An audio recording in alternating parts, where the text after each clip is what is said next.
Hello students, आप लोगों ने इससे प्रीवियस वीडियो में image formation by concave mirror पढ़ा था। तो आपने 6 रे डायग्राम्स, इतना बड़ा से बोर्ड पे कितने सारे डायग्राम्स देखे होंगे। और अभी आप बोर्ड जब देख रहे होंगे तो you must be visualise that there is lot of things I have mentioned on a single board. The reason is this: for convex mirror. Today I'm not feeling so well, so that's why my sound might be low for you. So now see, image formation by convex mirror. Convex mirror के लिए मैंने आपको पहले ही बता दिया था, we are going to study only 2 cases of ray diagram where the image can be formed and where the object can be placed up. Those students who are continuously watching my videos, they will definitely aware regarding this diagram because I have already explained it in my previous lectures. So in mirror, in total we study about 8 cases of ray diagram, in which 6 belongs to concave mirror and 2 belongs to convex mirror. 8 cases में से 6 ray diagrams image formation के सिर्फ और सिर्फ concave mirror के लिए हम लोग पढ़ते हैं and 2 cases for convex mirror.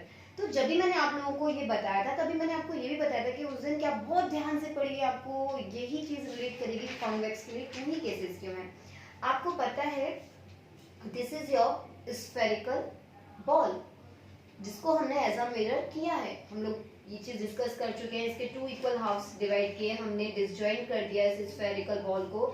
1 half हमने पेंट किया from outside surface and 1 half has been painted from inside.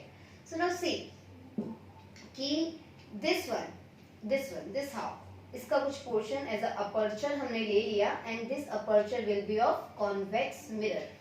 This aperture will be of convex mirror. तो बच्चे अगर आप कॉन्केव मिरर के केसेस याद करेंगे तो आपको याद आएगा we were placing the object at infinity, beyond C, at C, between C and F, at F, between F and F, P, है ना। हम लोग इन इतने सारे प्लेसेस पे 6 प्लेसेस पे ऑब्जेक्ट प्लेस कर पा रहे थे। अभी ये मिरर है, ये इसका पॉलिश्ड सरफेस है, ये इसका रिफ्लेक्टिंग सरफेस है। पॉलिश्ड सरफेस है तो आप खुद को नहीं देख सकते ना। आपके घर में मिरर्स होंगे, ड्रेसिंग मिरर्स जो प्लेन मिरर्स हैं, तो उस मिरर में आप उसकी रिफ्लेक्टिंग साइड से तो खुद को देखते होंगे, उसकी पॉलिश्ड साइड से तो नहीं देख सकते। तो वहां पर ऑब्जेक्ट रखने के लिए हमारे पास बहुत सारे पोजीशंस थे, क्योंकि उसका फोकस, सेंटर ऑफ कर्वेचर, ये सब कहाँ लाई कर रहा था? इन फ्रंट ऑफ द मिरर। अभी कॉन्वेक्स में कहाँ लाई करता है? Behind the mirror. फिर से आप लोग इसे जस्ट प्रीवियस वीडियो ही जो मैंने अपलोड किया है उसमें आप देख सकते हैं, कॉन्केव मिरर में मैंने समझाया हुआ है। Now see this is a concave mirror में ये आपका पॉलिश्ड सरफेस है, ये रिफ्लेक्टिंग सरफेस है, यहीं पे आप ऑब्जेक्ट रख सकते हैं। तो जितने भी इसके centre of curvature, focus points, ये जितने भी पोजीशंस हैं, ये सब कहाँ हैं? इन फ्रंट ऑफ द मिरर। जबकि कॉन्वेक्स मिरर में ये सभी कहाँ हैं? Behind the mirror. तो आप मिरर के अंदर घुस के तो नहीं रख कर आएंगे ऑब्जेक्ट को, तो आप बिहाइंड द मिरर तो नहीं जा सकते ना, तो फिर आप यहाँ ऑब्जेक्ट नहीं रख सकते। अब आप ऑब्जेक्ट कहाँ प्लेस कर सकते हैं? सिर्फ पोल से लेफ्ट साइड, पोल के लेफ्ट साइड आप ऑब्जेक्ट को प्लेस कर सकते हैं। अब ऑब्जेक्ट को पोल के लेफ्ट साइड प्लेस करने के लिए आपके पास पोजीशन ही कहाँ रह गई? कोई पोजीशन नहीं है। या तो ऑब्जेक्ट इंफिनिटी पे होगा कहीं, देखो आप, या तो ऑब्जेक्ट इंफिनिटी पे होगा कहीं, या फिर इंफिनिटी और पोल के बिटवीन कहीं रखा होगा, कहीं पर भी। इंफिनिटी यहाँ रख देते हैं, इंफिनिटी और पोल के बीच में यहाँ पे रख देते हैं, तो इंफिनिटी और पोल के बीच में यहाँ रख देते हैं, तो इंफिनिटी और पोल के बीच में, या फिर कहीं इंफिनिटी, इनफाइनाइट पोजीशन पे। तो इस केस में होता क्या है, हमारे पास तो 2 ही ऑब्जेक्ट पोजीशंस रह गए। तो जब ऑब्जेक्ट पोजीशन ही 2 हैं तो इमेज फॉर्मेशन भी तो 2 केसेस में ही होने वाला है। इमेज फॉर्मेशन भी 2 ही केसेस में होने वाला है। तो अभी आप लोगों से मैं ये कहना चाहती हूँ कि अगर हमें position of object concave mirror की तरह कॉन्वेक्स मिरर के लिए भी समझ में आ गए, देन आई थिंक आपको आ जाएगा समझ में। नाउ सी, या तो ऑब्जेक्ट कहाँ होगा? इंफिनिटी पे, या फिर ऑब्जेक्ट कहाँ होगा? Between infinity and pole, between infinity and pole. उसके बाद आप देखिए इंफिनिटी, जिसे हमने कॉन्केव मिरर में पढ़ा था, इंफिनिटी का पूरा रिलेशन किसके साथ है? फोकस के साथ। ऑब्जेक्ट अगर इंफिनिटी पे है, इमेज कैसे बनने वाला है? At focus. इमेज ऑब्जेक्ट अगर बिटवीन इंफिनिटी और पोल है तो इमेज बनेगा बिटवीन पोल एंड फोकस। कहाँ बनेगा? Between pole and focus. यहाँ हाईली डिमिनिश, यहाँ डिमिनिश, और दोनों बार इमेज बनेगा वर्चुअल एंड इरेक्ट। अभी याद कीजिए कॉन्केव मिरर, जो जस्ट हमने इसे प्रीवियस लेक्चर्स में पढ़ा है, प्रीवियस वीडियो में, जस्ट इसकी प्रीवियस वीडियो में पढ़ा हुआ है हमने। तो कॉन्केव मिरर में क्या था? मोस्टली सारी इमेजेस कैसे थे? Real and inverted. उनका नेचर कैसा था? रियल एंड इन्वर्टेड, और साइज डिमिनिश्ड भी था, एनलार्ज भी था, हाईली एनलार्ज भी था। जबकि कॉन्वेक्स मिरर में इमेज कैसा मिलता है? सिर्फ और सिर्फ डिमिनिश, ऑब्जेक्ट से छोटा इमेज मिलता है। तो अभी आप लोगों को अपने कार, अपने मोटरसाइकिल, अपने स्कूटी के साइड व्यू और रियर व्यू मिरर्स याद आते होंगे। तो इतना बड़ा ट्रक उस मिरर में दिखाई दे जाता ना छोटा सा, क्यों? क्योंकि डिमिनिश्ड इमेज बनती है वहां पर। कैसी बनती है? डिमिनिश्ड, ऑब्जेक्ट से छोटा इमेज बनता है। इतना बड़ा ट्री आपको छोटा दिखाई देता है। The reason behind is convex mirror कैसा इमेज बनाता है? डिमिनिश्ड इमेज बनाता है। और जब कॉन्वेक्स मिरर डिमिनिश्ड इमेज बनाता है तो आप समझ सकते हैं कि रियर व्यू में हमें कौन सा यूज करना चाहिए। जो साइड व्यू मिरर्स हैं या रियर व्यू मिरर्स हैं आपके व्हीकल में, उनमें हमें कौन सा मिरर यूज करना चाहिए? Convex mirror. कौन सा मिरर यूज होगा उसमें? Convex mirror. तो अभी शायद आपको समझ में आ गया। अब कॉन्केव मिरर वाले को भी आप जब दोबारा टेबल को जब आप नोटबुक में नोट डाउन कर लेंगे तब दोनों को कंपेयर करेंगे तो आपको समझ में आएगा कि कॉन्वेक्स मिरर हमेशा कैसी इमेज बनाएगा? डिमिनिश, ऑब्जेक्ट से हमेशा छोटी इमेज बनाएगा। कॉन्केव मिरर में वर्सेटाइल, मतलब आप ये कह सकते हैं वो वेरिएशंस दिखाता है, वैरायटी ऑफ इमेजेस देता है। इक्वल साइज की भी देता है, पॉइंट साइज हाईली डिमिनिश भी देता है, डिमिनिश भी देता है, लार्ज भी देता है, हाईली एनलार्ज भी देता है। लेकिन कॉन्वेक्स सिर्फ और सिर्फ डिमिनिश। अभी हमने कॉन्केव में पढ़ा था क्या? कॉन्केव में क्या पढ़ा था? कि रियल और इन्वर्टेड इमेज बनती है। सिर्फ एक केस है, स्पेशल केस, जहां सिर्फ वर्चुअल एंड इरेक्ट इमेज बनती है। तो रियल और इन्वर्टेड इमेज सारी कहां बन रही थी? इन फ्रंट ऑफ द मिरर। कहां बन रही थी बच्चे? इन फ्रंट ऑफ द मिरर। तो वर्चुअल और इरेक्ट कहां बननी चाहिए? Behind the mirror. कहां बननी चाहिए? Behind the mirror. एक्चुअल में आपको मैं एक चीज समझाती हूँ, आप इसको ऐसे मत लीजिए कि behind the mirror virtual and erect और in front real and inverted. देखिए, ऑब्जेक्ट जिस साइड पर है, अगर उसी सेम साइड पे आपकी इमेज बनती है तो आपकी इमेज होगी रियल। अभी रियल के साथ इन्वर्टेड नहीं यूज करना है। अगर सेम साइड पे ऑब्जेक्ट है और उसी साइड पे आपको इमेज मिलती है, जैसे कॉन्केव के मोस्ट ऑफ द केसेस में आपको यही मिल रहा था, तो इमेज मिलेगी रियल। और ऑब्जेक्ट के ऑपोजिट साइड पे, मतलब पोल से ऑपोजिट साइड पे, पोल के सेम साइड पे ऑब्जेक्ट और इमेज मिल जाएंगे तो इमेज कैसी होगी? रियल। लिख लीजिए, पोल के सेम साइड पे अगर दोनों चीज होंगे, ऑब्जेक्ट भी और इमेज भी, तो इमेज कैसी होगी? रियल। अगर पोल के एक साइड पे आपका ऑब्जेक्ट है और दूसरे साइड पे आपका इमेज है तो इमेज कैसी होगी? वर्चुअल। तो आप कहेंगे मैम इन्वर्टेड और इरेक्ट क्यों नहीं? आप लोगों ने क्लास फर्स्ट या सेकंड डे ही आप लोगों ने पढ़ लिया था। इन्वर्टेड इमेज होती है just invert, top will become bottom and bottom will become top. तो अभी आप नोटिस करेंगे कि top is top over here, bottom is bottom over here. तो अगर ऑब्जेक्ट प्रिंसिपल एक्सिस के ऊपर है, सुनिए, if the object is above the principal axis, ऊपर है, और इमेज भी प्रिंसिपल एक्सिस के ऊपर है, समझिए दोनों चीज प्रिंसिपल एक्सिस के ऊपर है, सेम, अगर दोनों अबव है प्रिंसिपल एक्सिस से तो इरेक्ट आपको एज इट इज मिल गया। लेकिन अगर ऑब्जेक्ट प्रिंसिपल एक्सिस के अबव है लेकिन image below the principal axis है तो इमेज कैसी हो गई? Invert. If object is above the principal axis and image is below the principal axis तो इमेज कैसी हो जाती है आपकी? Invert image. कैसी हो जाती है? Invert image. नाउ सी, अभी हमने पढ़ लिया इन्फिनिटी है, आप इसको नोटिस मत कीजिए, इन्फिनिटी है, इन्फिनिटी से पैरेलल रेज आती है। पैरेलल रेज क्या कहती हैं कि देखो, पहली बात तो कॉन्वेक्स मिरर है, डाइवर्जिंग मिरर है, तो ये डाइवर्स कर रहा है रेज को, डाइवर्स कर रहा है रिफ्लेक्ट होने के बाद। बिहाइंड द मिरर हमने मिलाया तो वो फोकस पे मीट हुए। और वैसे भी हम रूल्स में पढ़ चुके हैं कि the ray which is coming parallel to the principal axis will reflect from the focus.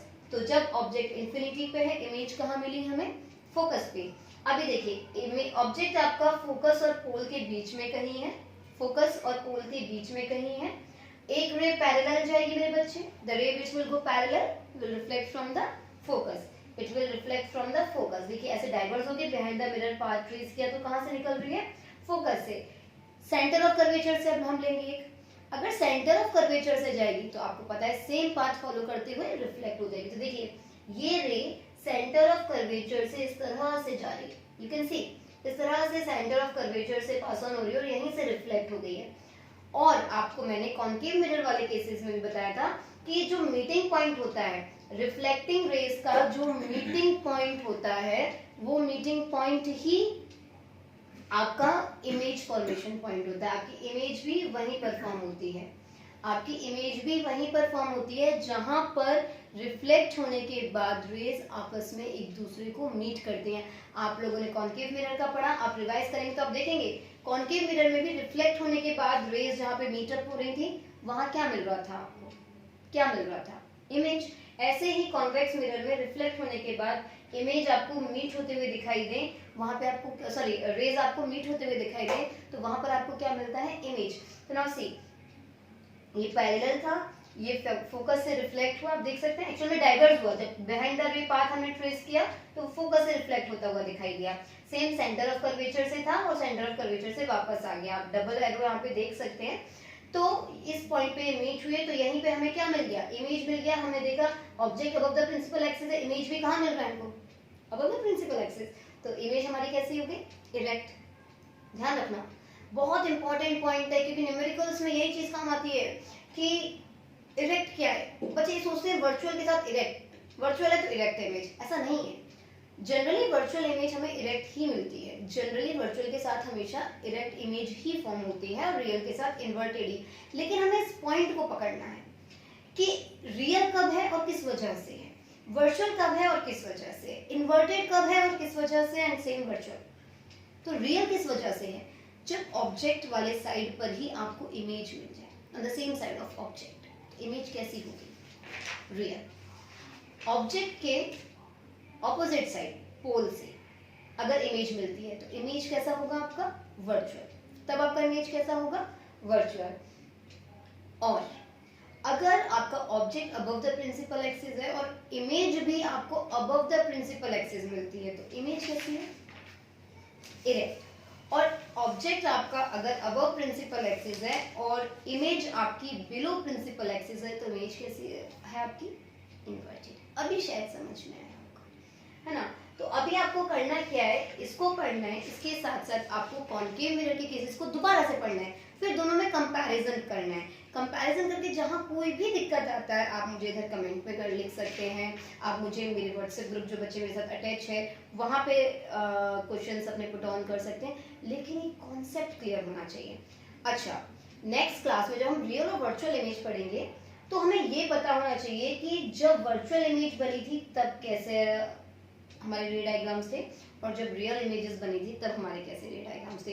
कई बच्चे बहुत अच्छा रिस्पॉन्स शो कर रहे हैं, मुझे वर्क कंप्लीट करके प्रॉपर इतने अच्छे अच्छे रे डायग्राम्स जो मैंने रूल्स वाले बनाए थे वो बहुत प्रॉपरली उन्होंने मुझे जब सेंड किए, good for them, really good for them, I appreciate them. और कुछ स्टूडेंट्स ऐसे हैं, they are the most I would say careless students, they are not writing single word in their notebook, they are so free, they are thinking that these are their holidays and they are enjoying them. Listen my dear students, the day when you have to face your board exam, it will not going to ask couldn't you study, it will not going to ask, so please be serious और पढ़ते रहिए, ऐसे काम नहीं चलेगा बच्चे। तो अभी एक बार मैं क्विक रिव्यू कराती हूँ जिससे आपको याद हो जाए। कॉन्केव मिरर लिख लीजिएगा कुछ बच्चे शॉर्ट नोट्स में, जब वो आप फेयर नोट्स बनाए तो आप उसको अच्छे से लिख सकते हैं। कॉन्केव मिरर में 6 इन टोटल, देखिए मैं बहुत जल्दी से एक रिवीजन कराती हूँ, रिव्यू। इन टोटल मिरर के हम 8 रे डायग्राम्स पढ़ते हैं और 8 ही लेंस में पढ़ते हैं। मिरर आ गया, लेंस तो ऑटोमेटिक आ गया, मिरर आ गया, लेंस ऑटोमेटिक आ जाएगा। नाउ सी, इन टोटल हम कितने पढ़ते हैं, 8 रे डायग्राम्स। 8 में से 6 किसके हैं, कॉन्केव मिरर के, 2 किसके हैं, कॉन्वेक्स मिरर के। कॉन्केव मिरर आपका कैसा मिरर है, कॉन्केव मिरर आपका कन्वर्जिंग मिरर है, कॉन्वेक्स मिरर आपका डाइवर्जिंग मिरर है। उसके बाद कॉन्केव मिरर के लिए 6 केसेस पॉसिबल इसलिए हैं क्योंकि उसका focus centre of curvature in front of the mirror है, in front of the mirror, तो ऑब्जेक्ट वहां प्लेस हो सकता है, लेकिन कॉन्वेक्स मिरर का फोकस और centre of curvature behind the mirror है, वहां ऑब्जेक्ट प्लेस नहीं हो सकता, इसलिए वहां पे सिर्फ 2 केसेस हैं। उसके बाद concave mirror generally real and inverted image देता है। स्पेशल केस है उसका जहां पर वो virtual and erect image form करता है। कॉन्वेक्स मिरर जनरली और नॉर्मली आप देखेंगे सिर्फ और सिर्फ virtual and erect image form करता है, वर्चुअल एंड इरेक्ट। अभी बात आती है रियल का पता हमें कैसे चलेगा, वर्चुअल का पता हमें कैसे चलेगा। पोल के साइड्स देकर हम रियल और वर्चुअल पता लगाते हैं। प्रिंसिपल एक्सिस की पोजीशन से हम इन्वर्टेड और इरेक्ट का पता लगाते हैं। जब भी आपकी इमेज और ऑब्जेक्ट पोल के सेम साइड है, जिस साइड में आपने ऑब्जेक्ट प्लेस किया है और उसी साइड पोल के उसी सेम साइड पे अगर इमेज फॉर्म हो जाती है, that is your real image. अगर एक साइड ऑब्जेक्ट है पोल के जो obviously in front of the mirror होगा, मिरर के अंदर जाके तो आप रख के नहीं आएंगे, हमेशा in front of the mirror, behind the mirror तो ऑब्जेक्ट हो ही नहीं सकता। तो in front of the mirror अगर ऑब्जेक्ट है और इमेज बिहाइंड द मिरर मिल रही है on the opposite side of pole, pole के एक साइड आपका ऑब्जेक्ट और नेक्स्ट साइड आपका ऑपोजिट साइड क्या हो गया, इमेज। तो इमेज कैसी हो जाएगी, virtual, same side real. Principal axis पे आपका अबव ही रख सकते हैं, मोस्टली अबव ही हम रख सकते हैं। वैसे अगर हम प्रैक्टिकली देखें तो प्रिंसिपल एक्सिस के अबव रखते हैं हम किसको, ऑब्जेक्ट को। तो प्रिंसिपल एक्सिस के अबव अगर ऑब्जेक्ट है तो इमेज कहाँ मिलेगा, अब बिलो प्रिंसिपल एक्सिस, तो इमेज कैसी हो गई, इन्वर्टेड। अगर ऑब्जेक्ट अबव प्रिंसिपल एक्सिस और इमेज भी अबव प्रिंसिपल एक्सिस मिले, चाहे वो इन फ्रंट मिले चाहे वो बिहाइंड मिले, लेकिन यहाँ तो ऐसा हो नहीं रहा ना। अभी देखिए बिहाइंड द मिरर मिली थी और अबव द प्रिंसिपल एक्सिस मिली थी, तो बिहाइंड द मिरर मिलने की वजह से तो वर्चुअल हुई, और अबव ही मिली प्रिंसिपल एक्सिस के क्योंकि ऑब्जेक्ट भी अबव है, तो इरेक्ट हुई। तो इरेक्ट तो हमें इसलिए पता चला क्योंकि अबव द प्रिंसिपल एक्सिस है, ऑपोजिट साइड ऑफ पोल है, इसलिए ये वर्चुअल है। तो आई थिंक अभी आपका पॉइंट क्लियर होगा। आपको ये डायग्राम्स बनाने हैं, इनको कंपेयर करना है। कंपेयर करते हुए, क्योंकि देखिए जो इसके न्यूमेरिकल्स आते हैं ना, न्यूमेरिकल्स में जब हम रियल इमेज पढ़ेंगे नेक्स्ट क्लास में, एक पार्ट में रियल इमेज और वर्चुअल इमेज का थोड़ा सा कॉन्सेप्ट पढ़ेंगे और वहीं हम न्यूमेरिकल्स करेंगे मिरर के। तो वहां पे पूछा जाएगा आपसे कि इस इमेज का नेचर क्या होगा, इसका साइज क्या होगा। तो उन चीजों के लिए ना आपका कॉन्सेप्ट क्लियर होना बहुत जरूरी है कि अगर इमेज इन्वर्टेड आई है तो इसका मतलब बिलो द प्रिंसिपल एक्सिस बनी होगी, इरेक्ट आई है अबव द प्रिंसिपल एक्सिस बनी होगी, एंड रियल आई है तो on the same side of object होगी, वर्चुअल आई है on the opposite side of object होगी फॉर मिरर। बेटा पढ़ते रहिए, पढ़ना बहुत बहुत जरूरी है, और कोई भी इशू होता है आप मुझे मेंशन कर दें। यहाँ पर जो लोग मुझे मेरी क्लासेस उधर नहीं ले रहे हैं व्हाट्सएप पे, जो मेरे साथ स्कूल में कनेक्टेड नहीं, लेकिन जो मुझे ऑनलाइन देख रहे हैं, कई स्टूडेंट्स ऐसे हैं और मुझे कमेंट्स भी आते हैं, वो अपने क्वेश्चंस पुट ऑन कर सकते हैं कमेंट सेक्शन में, आई विल रिप्लाई फॉर देम। और जो स्टूडेंट्स मेरे साथ जुड़े हुए हैं, ग्रुप पे भी हैं, वो मेरे साथ को होमवर्क भी करके दे रहे हैं, प्लीज़ पढ़ते रहिए। कोई भी इशू होने पे मुझे आप क्वेश्चंस पुट ऑन कीजिए, I will reply for your questions. I want you to study and only study, rest leave on us, and thank you.